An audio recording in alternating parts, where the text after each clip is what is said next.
আবু সাইদ যেমন বিপ্লবী হিসেবে কতটা আসলে শক্তিশালী ভূমিকা পালন করেছে সেটা আমরা মোটামুটি সবাই জানি।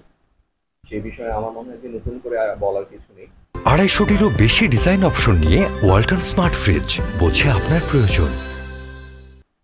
শিক্ষক হিসাবে আমি আবু সাইদকে কেমন দেখেছি সে সম্পর্কে যদি আমি আসলে আলোকপাত করতে চাই, আবু সাইদ আমাদের ইংরেজি বিভাগের প্রথম বর্ষ থেকে চতুর্থ বর্ষ পর্যন্ত ছাত্র ছিল, চতুর্থ বর্ষ পর্যন্ত।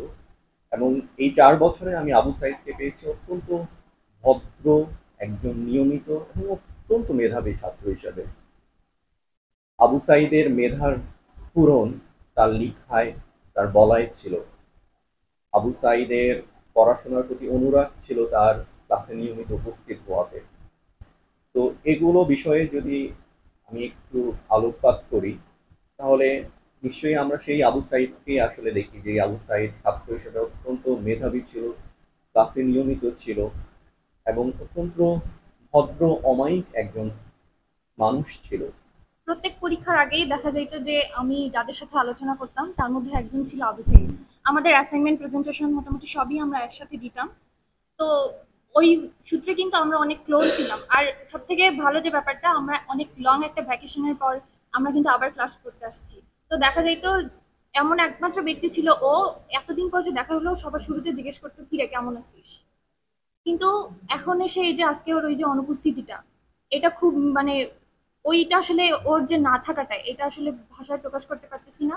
আর সব থেকে বেশি আরো মনে হয় খারাপ লাগবে যখন হচ্ছে আমাদের এই অ্যাসাইনমেন্ট প্রেজেন্টেশন গ্রুপ ওয়ার্ক গুলো যখন হবে, তখন দেখবো যে আসলে যেটা কখনো কল্পনাও করিনি সেই মানুষটাকে ছাড়াই হয়তো বা এগুলো সবকিছু সাবমিট করতে হবে। ডিপার্টমেন্টে কয়েকজন ভালো বন্ধুর মধ্যে আবু সাইদ একজন ছিল।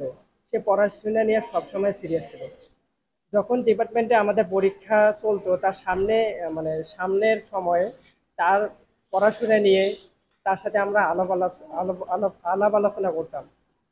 হ্যাঁ, বিষয়টা অনেক দুঃখজনক। আজকে আমরা আবু সাইদকে ছাড়াই ক্লাস করতেছি।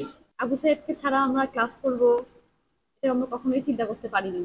কারণ আমাদের মাঝখান থেকে অনেক বন্ধু অনেকভাবেই ড্রপ আউট হয়েছে বা চলে গিয়েছে অসুস্থতার কারণে, বা কোনো কারণেই অনেকেই চলে গিয়েছে। কিন্তু আবু সাইদ যেভাবে চলে গিয়েছে আমাদেরকে রেখে, এটা তো একদমই একটা মানে এটা কল্পনার বাহিরে। আবু সাইদ মানে আমাদের অত্যন্ত কাছের বন্ধু ছিল।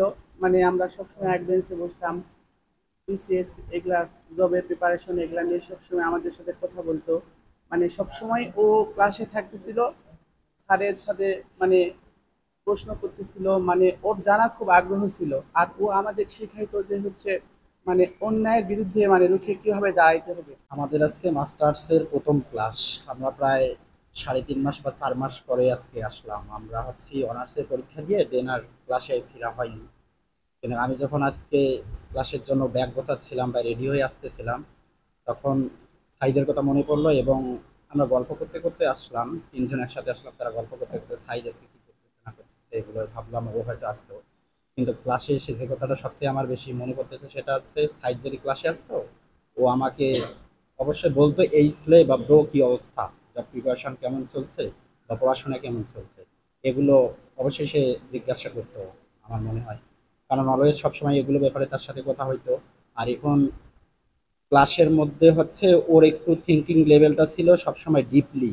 আমরা যে থিঙ্কিংগুলো করতাম ভাষা ভাষা, সেগুলোর চেয়ে একটু ডিপলি থিঙ্কিং করতো সবগুলো আর কি।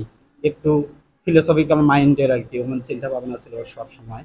আবু সাইদ এমন একটা মানুষ ছিল যে কোনো ছুটি থেকে বাসায় আসে, ক্যাম্পাসে আসলে ফোন দিত, বন্ধু কই আছিস আয় ক্যাম্পাসে আয় আড্ডা দিই। এমন এখন আর কেউ ফোনও দেয় না, ওইরকম ভাবে ক্যাম্পাসে আসা হয়। আর ক্লাসে আসলে আবু সাইদের সাথে কত হাতাহাতি মারামারি করছি তার হিসাব নাই। আর পড়াশোনার বিষয় ওকে যখনই নক দিতাম ও সবভাবেই সাহায্য করত। ওর মতো একটা বন্ধু এখন বিশ্ববিদ্যালয়ে নাই, আমাদের সাথে নাই, এই জিনিসটা অনেক খারাপ লাগে।